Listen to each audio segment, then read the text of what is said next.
اعوذ باللہ من الشیطان الرجیم بسم اللہ الرحمن الرحیم الصلاۃ والسلام علیک یا رسول اللہ وعلی آلک و اصحابک یا حبیب اللہ۔ بنڈلز آف نالج کے محترم ناظرین کرام، السلام علیکم ورحمۃ اللہ وبرکاتہ۔ ہم امید کرتے ہیں کہ اللہ اور اس کے رسول کے فضل و کرم احسان سے آپ تمام دوست ایمان، صحت اور مزاج کی مستحکم حالت میں ہوں گے۔ محترم ناظرین کرام، کچھ عرصہ قبل ہم نے آپ تمام دوستوں کے لیے تعارف قرآن کے نام سے ایک خاص سیگمنٹ کا آغاز کیا تھا، جس میں ہم نے قرآن پاک کی 114 سورتوں کا الگ الگ تعارف، ان کی فضیلت اور ان میں بیان ہونے والے حالات و واقعات کے مضامین بیان کرنے تھے۔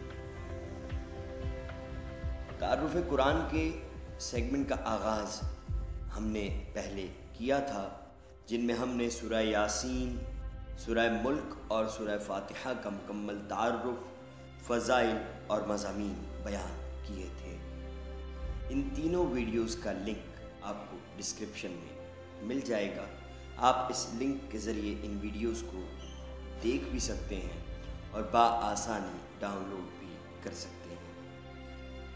ناظرین کرام، تعارف قرآن کا سیگمنٹ کچھ وجوہات کی بنا پر روک دیا گیا تھا، جس کا پھر سے باقاعدہ آغاز آج کی ویڈیو سے کیا جا رہا ہے، اور اب یہ سلسلہ اسی طرح جاری رہے گا۔ ہفتے میں ایک دن تعارف قرآن کی ویڈیو انشاءاللہ تعالی چینل پر اپلوڈ کر دی جائے گی۔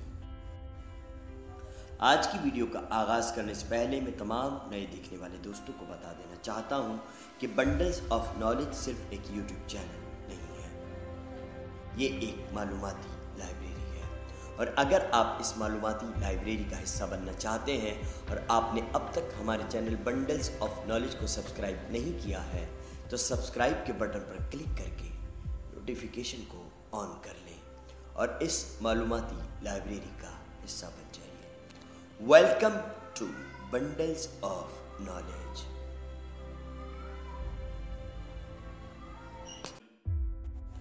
ناظرین کرام، قرآن پاک ایک زندہ کتاب، مشیت الہی، معجزہ نبی اور مکمل طور پر ضابطہ حیات بن کر اس کائنات میں موجود ہے۔ قرآن پاک کی ہر صورت اپنے اندر بے تحاشا فضائل و برکات رکھتی ہے، اور قرآن پاک کی ہر صورت کی اپنی ایک خاص اہمیت ہے۔ قرآن پاک کی ہر صورت اپنے اندر بے تحاشا فضائل و برکات رکھتی ہے، اور ہر انسان کی رہنمائی کے لیے قرآن پاک ضابطہ حیات ہے۔ تو تعارف قرآن کے اس سیگمنٹ میں ہم آپ کو انشاءاللہ تعالی قرآن کی ایک ایک سورت کا مکمل تعارف، اس کے فضائل اور ان میں بیان ہونے والے حالات و واقعات کے مضامین سے آگاہ کریں گے۔ آج ہم جس سورت کے بارے میں بتانے جا رہے ہیں، اس سورت کا نام ہے سورہ بقرہ۔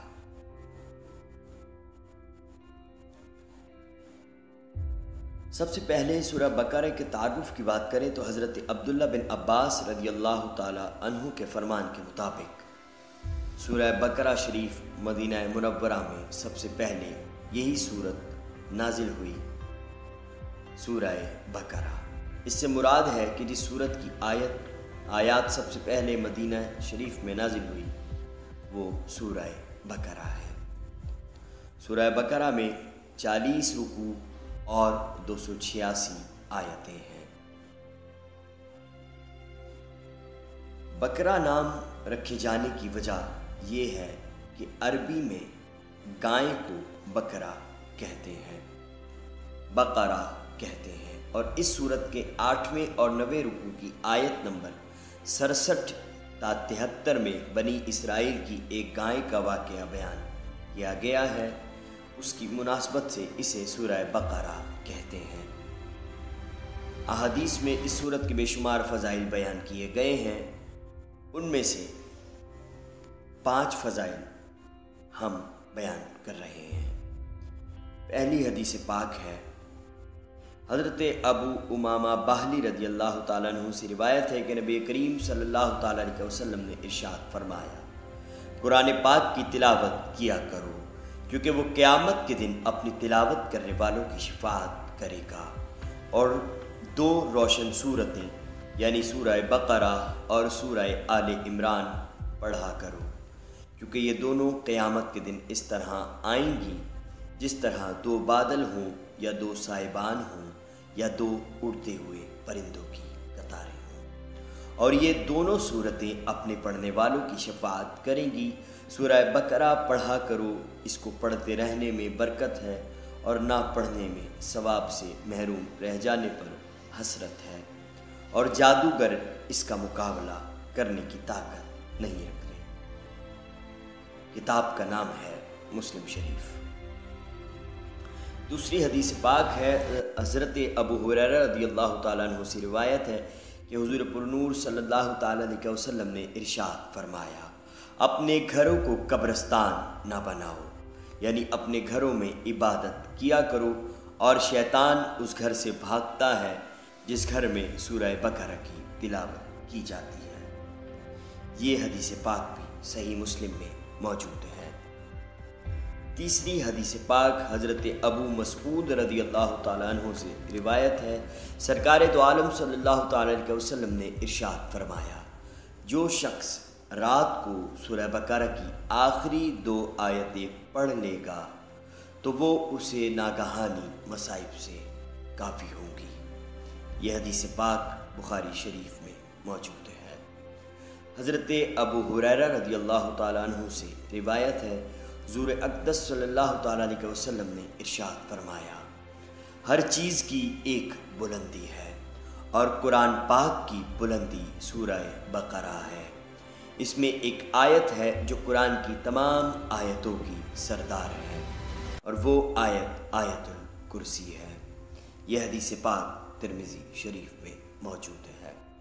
اور 5ویں حدیث پاک حضرت سہل بن سعد سعدی رضی اللہ تعالیٰ عنہ سے روایت ہے کہ حضور انور صلی اللہ تعالیٰ علیہ وسلم نے ارشاد فرمایا، جس نے دن کے وقت اپنے گھر میں سورہ بقرہ کی تلاوت کی تو 3 دن تک شیطان اس گھر کے قریب نہیں آئے گا، اور جس نے رات کے وقت اپنے گھر میں سورہ بقرہ کی تلاوت کی تو 3 راتیں اس گھر میں شیطان داخل نہ ہوگا۔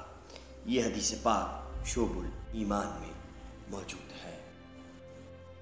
ناظرین کرام، سورہ بقرہ کے مضامین میں جو سب سے ضروری بات ہے کہ یہ قرآن پاک کی سب سے بڑی سورت ہے، اور اس سورت کا مرکزی مضمون یہ ہے کہ اس میں بنی اسرائیل پر کیے گئے انعامات، ان انعامات کے مقابلے میں بنی اسرائیل کی ناشکری، بنی اسرائیل کے جرائم جیسے بچھڑے کی پوجا کرنا، سرکشی اور اناد کی وجہ سے حضرت موسیٰ علیہ السلام سے طرح طرح کے مطالبات کرنا، اللہ تعالیٰ کی آیتوں کے ساتھ کفر کرنا، انبیاء کرام علیہم السلام کو ناحق شہید کرنا اور عہد توڑنا وغیرہ، گائیں ذبح کرنے کا واقعہ، اور نبی کریم صلی اللہ تعالیٰ علیہ وسلم کے زمانے میں موجود یہودیوں کے باطل عقائد و نظریات اور ان کی خباثتوں کو بیان کیا گیا ہے، اور مسلمانوں کو یہودیوں کی دھوکہ دہی سے آگاہ کیا گیا ہے۔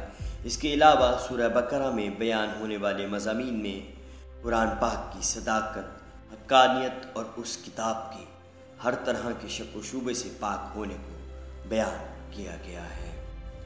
قرآن پاک سے حقیقی ہدایت حاصل کرنے والوں اور ان کے اوصاف کا بیان، ازلی کافروں کے ایمان سے محروم رہنے اور منافقوں کی بری خصلتوں کا ذکر بھی سورہ بقرہ میں بیان کیا گیا ہے۔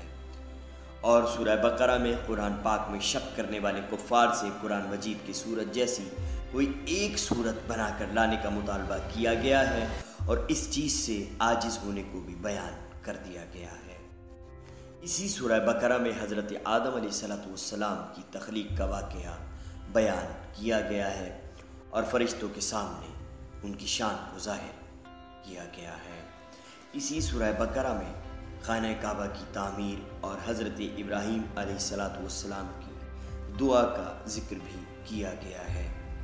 اور آخر میں اسی صورت میں نبی کریم صلی اللہ تعالیٰ علیہ وسلم کی پسند کی وجہ سے قبلے کی تبدیلی اور اس تبدیلی پر ہونے والے اعتراضات و وجوہات کا بیان موجود ہے۔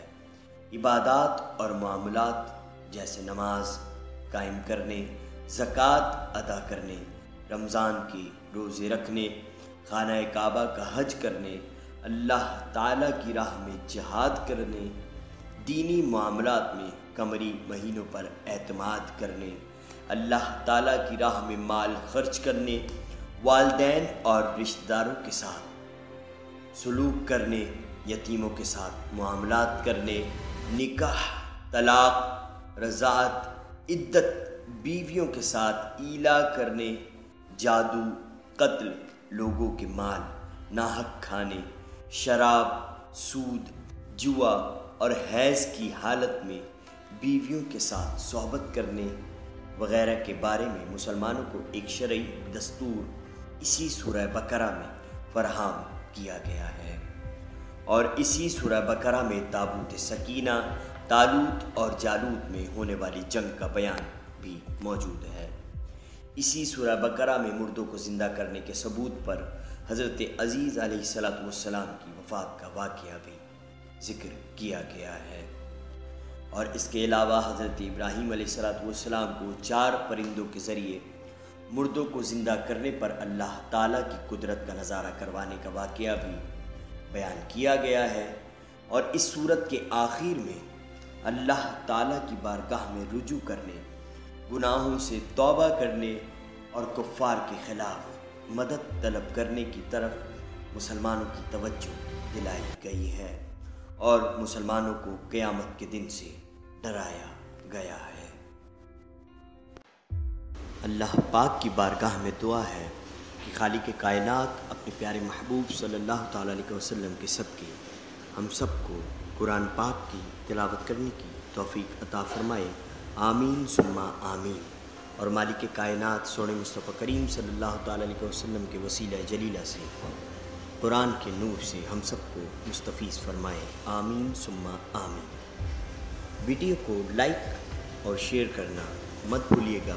کمنٹس باکس میں اپنی قیمتی رائے سے ہمیں ضرور آگاہ کیجیے گا کہ آپ کو ہماری کاوشیں کیسی لگ رہی ہیں۔ زندگی بخیر انشاءاللہ تعالی پھر نئی ویڈیو میں آپ تمام دوستوں سے ملاقات ہوگی۔ اپنے میزبان محمد رمیز قادری کو بنڈلز آف نالج سے دیجیے اجازت۔ تب تک کے لیے اپنا اور اپنے اپنوں کا بہت خیال رکھیے گا اور ہمیں اپنی دعاؤں میں یاد رکھیے گا۔ آپ کا اور ہمارا اللہ حافظ۔